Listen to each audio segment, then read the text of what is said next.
There was a war. The son of David, Absalom, wanted to take over the kingdom. So he had waged a war. And Israel, the commander of the army, Joab, who was fighting on the side of David, David didn't go for that war.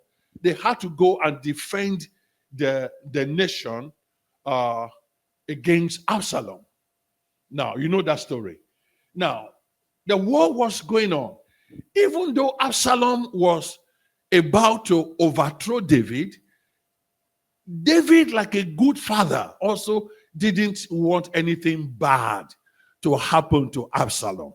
But that is not the story today. That's the story for another day. But at some point in that war, Absalom was killed. Joab killed Absalom. Absalom died. And then somebody needed, especially when they fight war, once the war is over, somebody needed to go to town and run and tell the news of what is happening in the war. They didn't have CNN then. They didn't have MSNBC. Somebody had to physically run to go and give the news of what had happened. And the guy who used to run to give the news was Ahimaaz. Ahimaaz was a light-footed guy who could run very fast. So, but on this occasion, Joab didn't tell him what had happened. So, but that is a story for another day. But where I am today is the fact that Ahimaaz, who used to be a bearer of news, ran to the city to go and speak to David. And David asked him a question. The question was very simple. Not about the war. It was, is it well with the young man, Absalom? That was what David wanted to hear. Then Ahimaaz answered, when Joab sent the king's servant, your servant, I saw a great commotion, but I do not know what it was.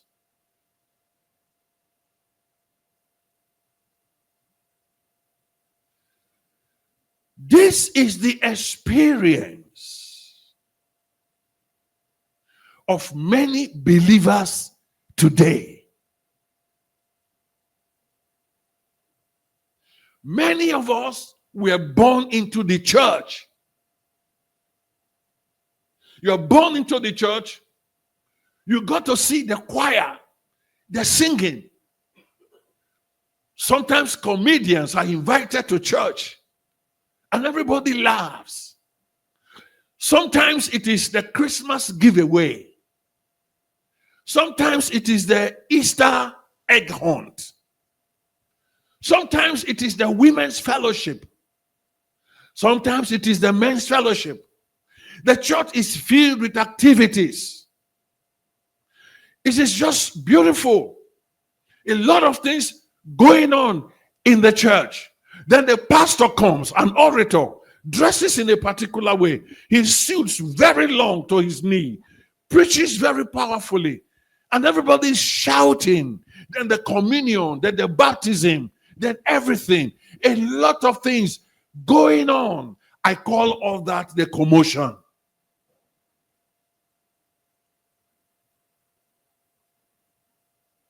So, somebody from that commotion goes out and meets a friend and tells the person, you need to come to my church.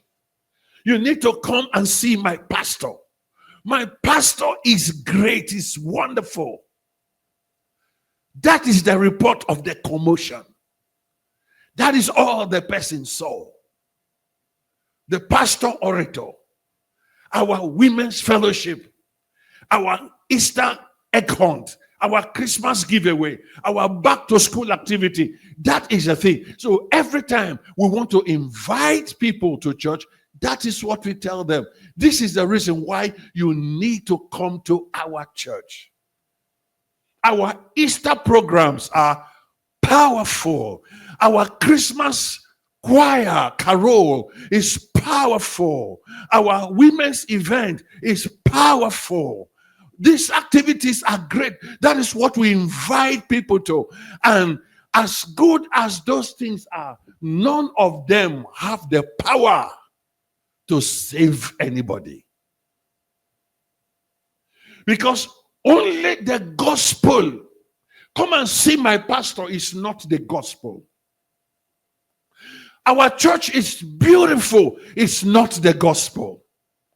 Your beautiful church can invite people in, but they just become part of the commotion. There are some that were born in the church up till now. All they know about the church are the activities that take place in the church, not the story behind the activities. Ahima said, I saw the commotion, but I don't know what caused it.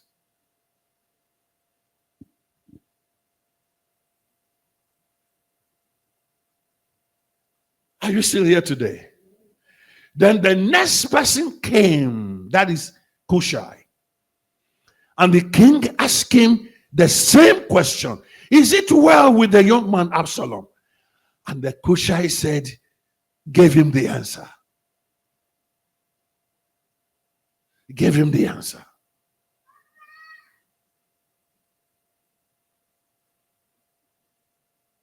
Are you still here today? So, when the first one gave the answer, the king said, stay aside. And when the second one gave the answer, the matter was over. The reason why we are not getting many people saved is because we are not telling people the gospel.